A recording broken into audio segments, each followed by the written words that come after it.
So you're thinking about moving to Lake Havasu City, but you've got a few burning questions like, how do you deal with snakes in the desert? Are we running out of water? And my personal favorite, is it really the wild, wild west out here? Well, buckle up, because I'm about to spill the desert secrets. Today, I'm answering some of the most burning questions that I get about living in this beautiful desert oasis. So if you're thinking about moving to Lake Havasu, or you're just plain curious about what it's like living here, this video is for you.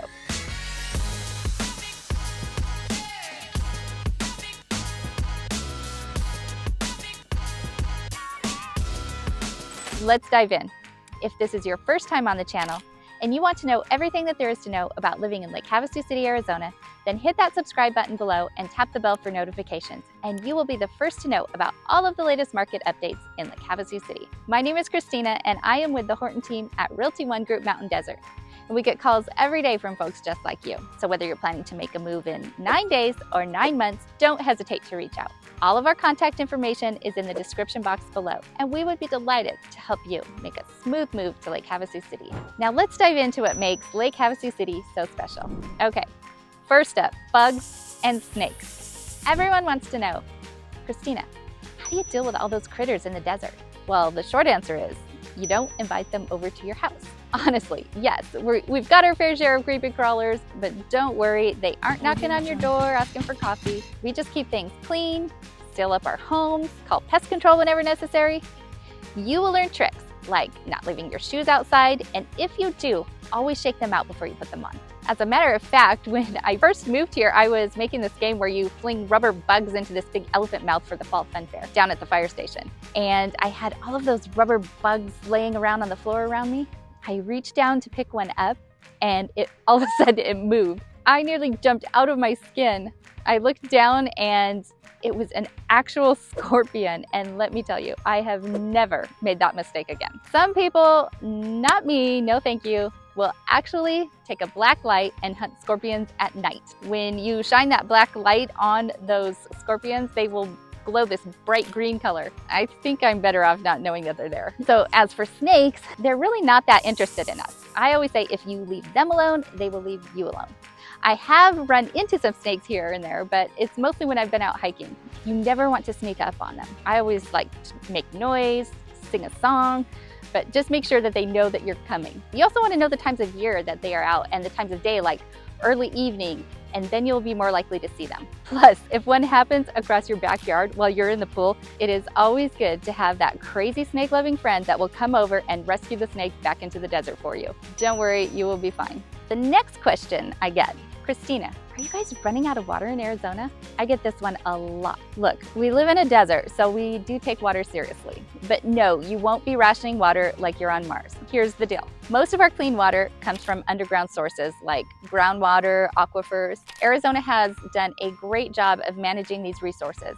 And while conservation is always important, there's still plenty of water for us to enjoy this beautiful lake life. So yes, we are in a desert, but don't worry, your showers and lake days are safe. Besides, they've been telling us for years that we will have oceanfront property as soon as California slides off into the ocean. I'm still waiting for that day. Okay, now let's get down to business. Property taxes. I get asked this one all of the time. Christina, what are the property taxes like in Lake Havasu? Good news. Compared to other places, our property taxes are pretty reasonable. You'll find they're lower than most big cities. But to give you a real life example, let's say your home is valued around $500,000, you probably paid somewhere around $1,500 in property taxes for 2023. Not bad, right? Compared to most places, property taxes here are pretty reasonable. For example, at one of my open houses just the other day, I had this couple come in. I won't say where they're from, Oregon, and they actually asked this very question.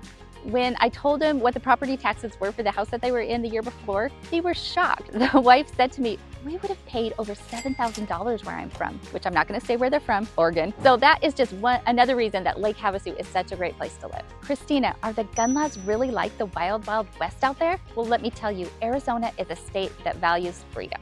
And yes, we do have some relaxed gun laws, but it's not like people are walking around with 6-shooters strapped to their hips, at least not every day. But that is something popular that people do enjoy in the desert.